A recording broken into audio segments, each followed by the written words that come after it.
Episode के start में हमें एक डार्क फॉरेस्ट को दिखाया जाता है जहां कोजीरो की बाइक भी फंस गई होती है उस फॉरेस्ट में।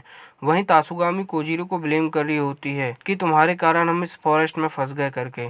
फिर कोजीरो कहता है कि मैप में तो ऐसा कुछ नहीं दिखा था करके, और दोनों की इस बात पे तू तू मैं हो जाती है। फिर मुसाशी पीछे से हाथ उठाता है और कहता है कि मुझे भी ड्राइव करना सीखना है, और वो बाइक पर बैठ जाता है और ट्राई करने लगता है। वहीं कोजीरो और तासुगामी दोनों मिलकर पीछे प्लान बना रहे होते हैं मुसाशी को डराने का, जिस बात को मुसाशी भी सुन लेता है और वो भी नाटक करने लगता है। फिर थोड़ी देर बाद कोजीरो और तासुगामी की आवाज़ आना बंद हो जाती है और मुसाशी कहता है कि अब नाटक बस भी करो, मुझे पता चल गया कि तुम मुझे डराने की कोशिश कर रहे हो। और वो पीछे मुड़कर देखता है और देखते साथ ही वो बहुत ज़्यादा हैरान हो जाता है क्योंकि उसको बाइक को ग्रीन ऑक्टोपस ओनी ने पकड़ कर रख लिया होता है और उसी ओनी मॉन्स्टर ने तासुगामी कोजीरो को भी अपने बेलों से जकड़ लिया होता है। फिर मुसाशी उस ग्रीन ओनी के सामने खड़ा हो जाता है और कहता है कि अब मैं हेल्पलेस नहीं रहा, और अपनी कितेसु ब्लेड को निकालता है और वो उस ओनी मॉन्स्टर के हॉर्न को यहाँ वहाँ देखने लगता है। तभी वो ओनी मॉन्स्टर उस पर अटैक कर देता है, पर मुसाशी उसके अटैक से बचकर अपनी कितेसु ब्लेड की पावर से उसके हॉर्न पर अटैक कर देता है और उस ओनी मॉन्स्टर को मार देता है और उसकी ऑरा को कंज्यूम करने लगता है। फिर वो तासुगामी और कोजीरो को बचाने चला जाता है और वो देखता है कि उस ओनी मॉन्स्टर ने किसी और को भी जकड़ कर रखा होता है और उसे निकालने लगता है, और निकालते निकालते उसे देखकर हैरान हो जाता है क्योंकि उसके अंदर एक बहुत ही ब्यूटीफुल लड़की निकलती है। फिर वो लड़की मुसाशी को कहती है कि तुम्हारा ब्लड निकल रहा है। तभी मुसाशी उसे बताता है कि तुम्हें बचाते हुए मुझे भी लग गया, जिस बात को सुन के वो लड़की उसे थैंक यू बोलने लगती है। वहीं तासुगामी कोजीरो और मुसाशी को देख देख कर जेलस फील करने लगती है। तभी पीछे से प्रिंसेस प्रिंसेस करके कोई चिल्ला रहा होता है और तीनों उसे सुनकर हैरान हो जाते हैं कि ये एक प्रिंसेस है करके।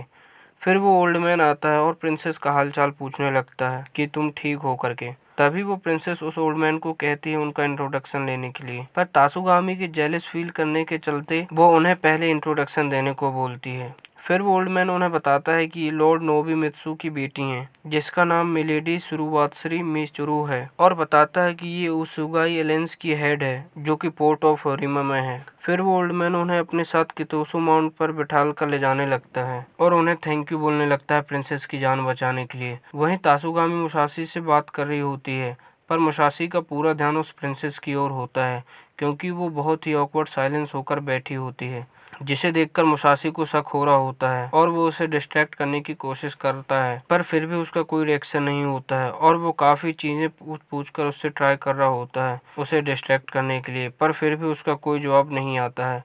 वहीं कोजीरो और तासुगामी अपनी ही बातचीत में मजे कर रहे होते हैं, जिसे देखकर मुसाशी उन्हें चिल्लाने लगता है कि मैं कब से मिचिरू से बात करने का कोशिश कर रहा हूँ और तुम्हें कुछ सूझ नहीं रहा करके। तभी उस माउंट के सामने एक पत्थर आ जाता है जिससे उस माउंट का बैलेंस बिगड़ जाता है और वो प्रिंसेस उससे नीचे गिर जाती है, जिसे बचाने के लिए मुसाशी भी कूद जाता है और वो दोनों नीचे गिरने लगते हैं। तभी वो प्रिंसेस अपनी कितेसु ब्लेड से लोटस फ्लाइंग की पावर को एक्टिवेट करती है और मुसाशी को बचा लेती है, जो कि उसे बचाने आया होता है। फिर मुसाशी उससे पूछने लगता है कि आखिर तुम तभी इतनी शांत क्यों थी करके। फिर वो प्रिंसेस उसे कहती है तुम ना हंसो तभी मैं ये बताऊंगी, और कहती है कि मुझे कॉन्वर्सेशन में ज्वाइन नहीं होना आता, मैं बहुत ही शाय पर्सन हूँ, जिस बात को सुनकर मुसाशी हंसने लगता है। फिर आगे जाते ही वो लोग कुछ काला सा बॉल देखते हैं और फिर मुसाशी उससे पूछता है। तभी वो प्रिंसेस उसे बताती है वही ओनी मॉन्स्टर है जो 150 सालों से हिनामोटो शहर पर राज कर रहा है, जिस बात को सुनकर मुसाशी हैरान होता है क्योंकि उन्होंने उसके बारे में बचपन में पढ़ा होता है,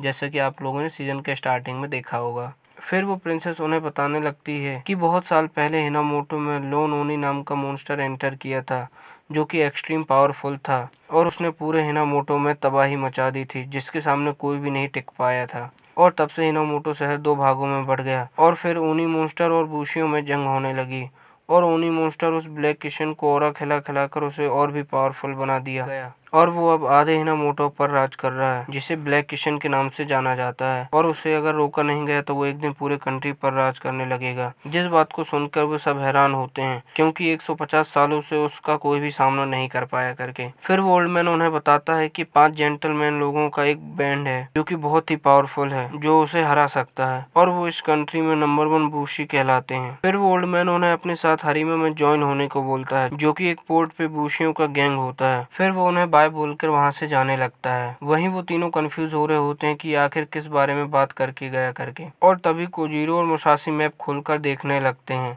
जिसे देखकर तासुगामी उन्हें बताती है कि ये मैप तो सिर्फ बुशी बैंड के कैप्टन के पास होता है। जिस बात को सुनकर दोनों हैरान हो जाते हैं और उन्हें पक्का यकीन हो गया होता है कि उनके डैड का कुछ तो कनेक्शन था बाहरी दुनिया से। फिर तासुगामी मैप देखकर पता लगा लेती है कि कोजीरो के डैड यूसुगी बैंड से बिलोंग करते थे, जिसे सुनकर कोजीरो शॉक हो जाता है। इसके बाद हमें एक ओशियन को दिखाया जाता है, जहाँ पोर्ट पे बहुत सारे बुशी बैंड का गैंग होता है और उन लोगों की ट्रेनिंग चल रही होती है। फिर हमें कुछ खास कैरेक्टर्स को दिखाया जाता है, जिनके नाम हमें अगले सीजन में बताया जाएगा। वहीं हमें एक आदमी को दिखाया जाता है जो कि बहुत ही डेंजर दिख रहा होता है और उसे कोई सिपाही आकर ओविशन गॉडेस की न्यूज देता है। फिर हमें तकाड़ा बैंड के कैप्टन को दिखाया जाता है, जो कि मैप देख रहा होता है, जिसे आपने सीजन के स्टार्टिंग में देखा होगा।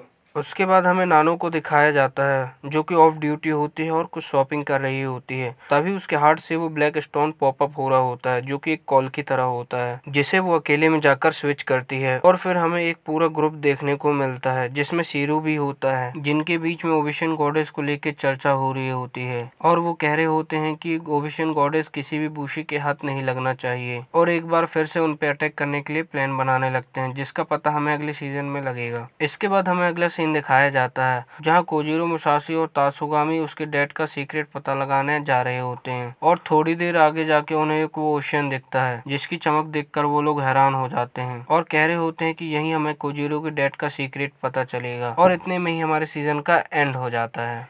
तो गाइस, आप लोग मुझे कमेंट में ज़रूर बताएं कि आपको ये ओरिएंट का पहला सीज़न कैसा लगा, और मैं बहुत ही जल्द इसका सीज़न 2 भी लाने वाला हूँ। तब तक के लिए स्टे ट्यून्ड। Bye bye.